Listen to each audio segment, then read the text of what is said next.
Inside Wellington Prison, secrets from New Zealand's most secure fortress.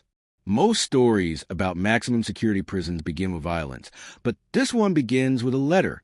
A single unmarked envelope left inside a Wellington cafe at dawn, addressed only with 3 words, "Tell the truth." Inside was a blueprint, faded, creased, but unmistakable. Wellington Prison's maximum security wing, a place officials call airtight, escape-proof, silence-sealed. Attached was a note written in a hurried hand. A man is missing. They say he never existed. Ask about Cell 42. For years, rumors circled that the unit wasn't just a holding place for New Zealand's most dangerous inmates, but also a vault for secrets the public was never meant to hear. What happened in the corridors after lights out stayed buried. Files vanished. Guards rotated without explanation. Cameras went dark at the same hour every night, 9:13 p.m. on the dot. When that letter reached our team, one thing became clear. Someone inside Wellington's most fortified unit wanted the world to know what had been hidden behind concrete, steel, and silence. And this story begins a night that silence cracked. Wellington Prison, the fortress. Wellington Prison sits on a windswept hill overlooking Cook Strait, its silhouette carved against the gray New Zealand horizon. Locals know it only as the Fortress, a nickname earned long before its maximum security unit became the country's most feared containment wing. Thick perimeter walls rise like cliffs. Every window is a slit. Every corridor is a labyrinth. Inmates say the air inside feels heavier than outside, like the concrete itself is holding its breath. Unlike other prisons that house gang leaders and hardened repeat offenders, Wellington's maximum unit is reserved for the anomalies.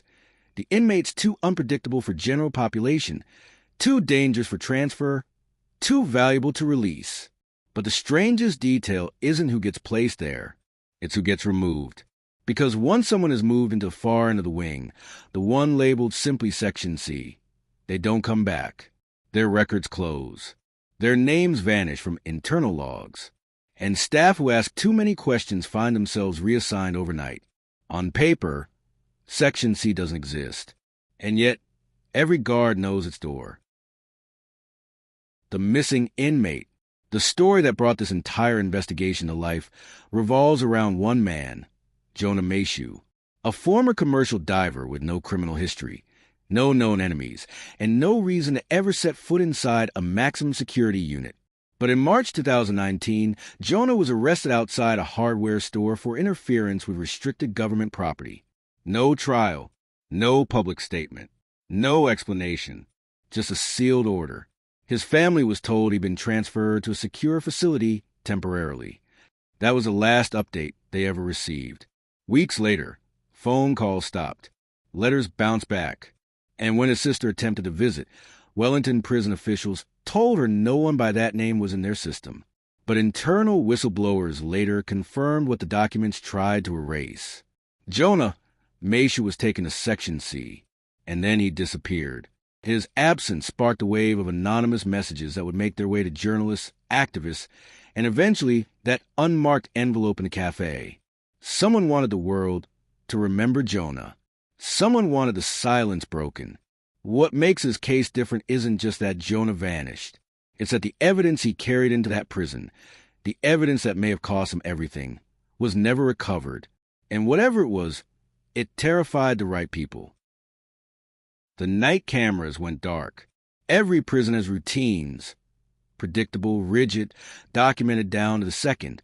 But Wellington's maximum security wing had one anomaly, a blackout, every night at exactly 9:13 p.m. for cameras along the east corridor cut to static. Official logs blamed electrical inconsistencies, but electricians who tried to investigate were escorted out, their access revoked. The east corridor leads to 3 places: Cell Block C, the solitary wing, and a door without a sign. We managed to obtain recordings from the week Jonah was taken inside. On the night of his arrival, something happened during the blackout window. Something only the audio picked up.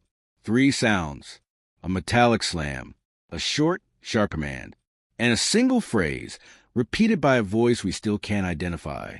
Don't let him talk.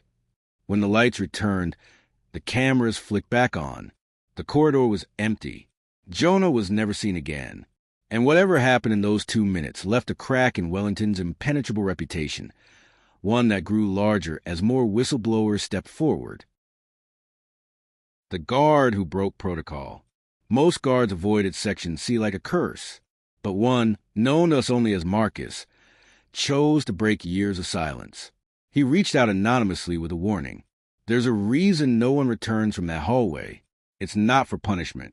It's for containment. When asked what they were containing, Marcus hesitated.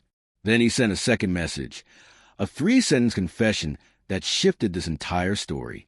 There were sounds coming from cell 42. No inmate should be able to make those sounds. And Jonah wasn't the only one taken there. Marcus explained that cell 42 was the only room in the entire unit that required 3 separate keys, held by 3 different departments. Entry without clearance triggered alarms, lockdowns, and armed response. Whatever was inside that room was never meant to be accessed by a single person or spoken about. Marcus's messages stopped after his final warning. If you publish anything, protect my family. They'll say I never existed too. 2 days later, his work ID was deactivated. 3 days after that, his apartment was found empty. No forwarding address. No belongings. Just silence, Wellington's favorite weapon. The man in cell 23. Inside Wellington's maximum security unit, there was one cell that officers spoke about quietly, almost like a warning. Cell 23. Not because of anything supernatural. No ghosts, no legends. Just a man whose presence bent the atmosphere so sharply it made even the toughest guards straighten their backs before walking past.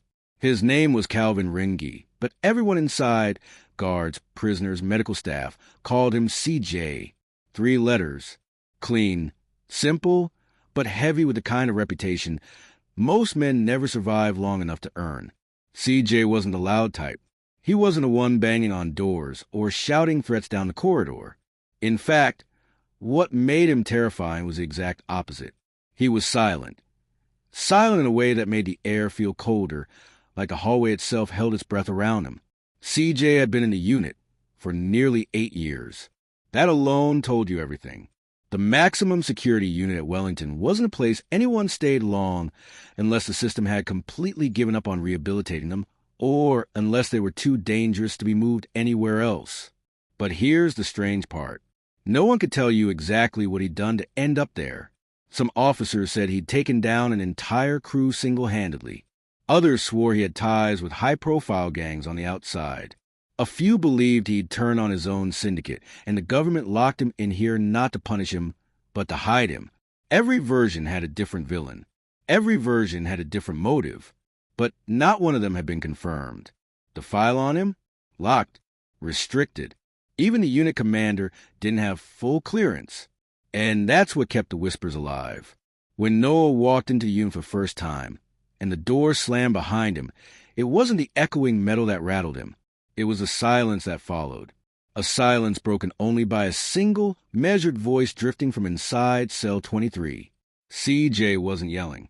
He wasn't calling out. He was humming. A soft, eerie tune, low enough that you could barely hear it, but distinct enough that it pushed straight through your nerves.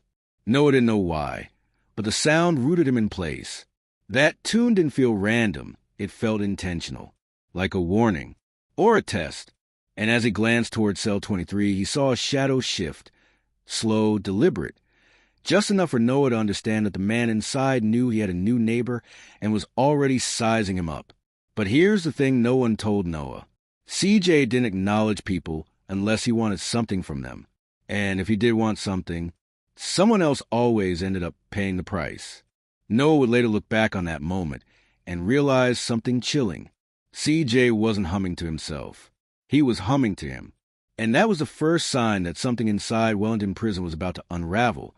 Something bigger than gang rivalries, bigger than personal grudges, something that would drag Noah into a dangerous web he never saw coming. A web CJ had been patiently weaving for years. A web that began, quietly, deliberately, in cell 23. The men in gray. The deeper Thomas went into Wellington's maximum security world, the more he realized something was very wrong. Not on the surface. Every prison has its rules, its routines, its hierarchies. This was different. This felt engineered, curated, almost controlled by an invisible hand. And that hand revealed itself the first time he heard the phrase, "the men in gray." It started subtly. During yard time, two inmates whispering near a wall went dead silent as Thomas approached. One shot him a warning look, not angry but terrified. Another day, in the laundry block, a prisoner started to say something, glanced over Thomas's shoulder, and immediately walked away without folding his clothes. Even the staff seemed to carry a strange tension, like there were rules they followed that weren't written anywhere. Thomas began piecing together scraps of conversation, glances, rumors, a shadow structure, a presence, a group with no official name, no listed members, but a reputation that hung in the air like cold breath on a winter night. The first real clue came in the form of a half-whispered warning from a man who never spoke to anyone, Riley Blackwater Crow, a lifer, a man you only heard about in cautionary tales. That day, as Thomas passed him on the walkway, Riley didn't even look at him. He just muttered, "Keep your head down, newcomer. They're watching how you move." Thomas slowed. "Who?" Riley's jaw tightened. "The men in gray." Then he walked off before Thomas could ask another question. But from that moment on, Thomas noticed everything. Guards with identical blank expressions. Officers who never spoke to inmates but always seemed to be observing. Doors that opened a little too quickly, almost as if someone was expecting him. And every time he tried following the routines deeper, trying to map who was connected to what, something always cut off his trail. A shift change, a lockdown, a random cell search, a guard ordering him to move along. It was like running through a maze where the walls quietly shifted behind him. Days later, Thomas finally learned why the whispers about the men in gray carried so much fear. He was moved temporarily to a different wing for maintenance work. But as he was escorted through a restricted hallway, he saw something he was never meant to see. A line of guards. Different uniforms, duller, heavier. Patches removed. Faces emotionless, almost rehearsed. They weren't interacting with the regular officers. They weren't speaking. They were simply standing, watching like statues carved out of quiet authority. And at the end of the hallway, a reinforced door slid open. Two inmates were let out, shackled, silent, heads down. The men in gray didn't yell, didn't force them forward. They simply gestured, and the inmates obeyed without hesitation. The door closed. No one spoke. And when Thomas was finally walked past the area, one of the gray men turned and looked directly at him. No expression, no reaction, just a silent acknowledgement, like he was being measured in real time. Thomas felt something in his chest tighten, a cold awareness that he didn't just stumble across some secret group. He had become visible to them. Back in his cell, the atmosphere felt heavier. The routine felt staged. Even sleep felt dangerous. Because now, for the first time since arriving in Wellington Prison, Thomas understood a terrifying truth. This place wasn't being run by the inmates, not even by the regular staff. There were rules beneath the rules, power beneath the power, eyes behind the eyes. And the men in gray weren't just guards. They were something else entirely. Something that only stepped into the light when it was already too late. The key that shouldn't exist. Inside Wellington Prison, the smallest details carry the heaviest weight. And this time, it wasn't a shank, a coded letter, or a whispered threat that raised alarms. It was something far more dangerous. Something that should never exist inside a maximum security unit. It begins with a routine sweep. The kind officers do so often becomes muscle memory. But this time, Officer Hale pauses. His flashlight catches a faint glimmer in cell block C, a shimmer of metal, half buried under a torn mattress, tucked beside a stack of folded clothes that look almost too neat. He reaches in, pulls it out, and freezes. It's a key, not a makeshift plastic mold, not a crude scrap of carved aluminum, but a real high-grade steel key, the kind designed for interior service doors deep inside the administrative wing, the kind inmates shouldn't even know exists. Hale's pulse jumps, and instinctively he glances down the tier. No one is looking at him, but he can feel eyes on him. Invisible, watching, waiting. In this unit, secrets don't stay secrets for long, and mistakes can be fatal. He pockets the key, but his mind is racing. How did this get here? Who smuggled it in? What door does it open? And what's waiting behind that door? Within minutes, the prison erupts into controlled chaos. Officers comb through cells, paperwork flies across desks. Supervisors bark orders into radios. But in the middle of the storm stands one man, Warden Solomona. He studies the key in silence, jaw locked tight. This isn't a simple smuggling case. This is a breach at the highest level. Because there's one more detail. One that turns the entire situation from suspicious to terrifying. The key isn't new. It's worn heavily. Scratches near the teeth suggest it's been used. Many times. Someone, somewhere inside the prison, has already been opening doors no inmate should ever access. The warden's voice is low, steady, almost too quiet. Find out who this belonged to. Now. And check every secure room, every archive, every maintenance panel. Nothing is off limits. But while the officers scramble, one question spreads through the unit like smoke. If an inmate held this key, what else might they already have opened? Inside Wellington Prison, the walls feel smaller. The shadows feel heavier. And for the first time, staff realize they might not be holding the upper hand. Someone inside is planning something big, and whatever it is, this key is only the beginning. The man in the boiler room.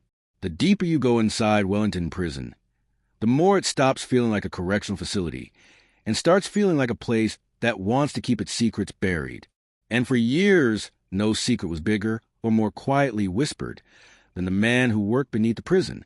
Not an inmate, not a guard, not someone officially on payroll. A man known only by his nickname. Marlowe. Most officers didn't believe he existed. Others insisted they had seen him, just once, usually at the end of a long shift or in the reflection of a steaming pipe. A tall shadow, crossing a hallway that wasn't supposed to be accessible. A faint knock in rooms that should have been locked for decades. Or a pair of boots stepping across the metal grates under the boilers at 3 a.m. Marlowe was said to live in the sublevel mechanical tunnels, the belly of Wellington Prison. A maze so old and badly mapped that even maintenance crews avoided it unless something was burning or flooding. But the inmates, they believed Marlowe was real, and they believed he had power. They claimed he used to work at the prison in the 1980s, before the riots, before the reforms, before the unit turned into the fortress it is today. Back then, the sublevels were louder, hotter, and darker. And according to the rumors, Marlowe simply never left when the structure was modernized. Some said he was fired and refused to go. Some said he hid during a staff sweep and stayed behind for revenge. Others believed the truth was worse, that he went mad from isolation and turned those tunnels into his home. But here's the part that changed everything. Just days before the incident that would put Wellington Prison in the headlines worldwide, a guard named T.A. Kearns reported hearing breathing in the old boiler chamber while doing a late inspection. Not footsteps, not talking, breathing, heavy, strained, as though someone had been waiting there in the dark for a very long time. And T.A. wasn't easily rattled. He was a former soldier, known for keeping calm even during inmate uprisings. So Wade burst into the control room pale, shaking and swearing he saw a silhouette moving behind the boiler tanks. The supervisors brushed it off as exhaustion, until one detail changed their minds. 2A said the figure was wearing an old model officer's jacket, one Wellington Prison hadn't used in more than 35 years. And stitched into the shoulder patch was a name, Marlowe. That same night, cameras on the lower access hallway flickered for exactly 7 seconds. When the footage was reviewed, something was there, too blurred to make out, but unmistakably human. Walking, slow, purposeful, heading deeper into the areas of the prison no one was supposed to enter. No alarms triggered. No doors registered being opened. No maintenance requests had been scheduled. It was as if the prison itself recognized him and let him through. And the next morning, 2 inmates from rival factions reported hearing someone knocking on the steam pipes below their cells. 5 knocks, then 2, then 5 again. A pattern, like a message. It would take the prison staff days to figure out what that code meant. But when they finally did, the entire place would explode into chaos. And the legend of Marlowe would become far more than a whispered ghost story. It would become a warning. The final reveal inside Wellington's maximum security unit. Deep inside Wellington Prison's maximum security wing, the air always felt heavy, like it was holding secrets that were too dangerous to speak aloud. But on this night, something was different. Something in the atmosphere carried a pressure that even the guards felt but couldn't name. When Officer Taine stepped into the control corridor, he noticed the monitors flickering, not failing, not glitching, almost reacting. And every camera that watched Cell Block or kept stuttering would never pass the door of one inmate, Elias Cowrie, a man whose file was so classified. The staff received blank pages where his disciplinary record should have been. For weeks, whispers about him had been spreading. How he never raised his voice, never resisted, never even asked for anything. But every inmate, from the loudest gang affiliate to the coldest lifer, gave him space. No one talked to him. No one looked him in the eye. Tonight, Officer Taine finally understood why. As he approached the cell, the faint sound of tapping echoed from behind the steel door. Slow, deliberate, rhythmic.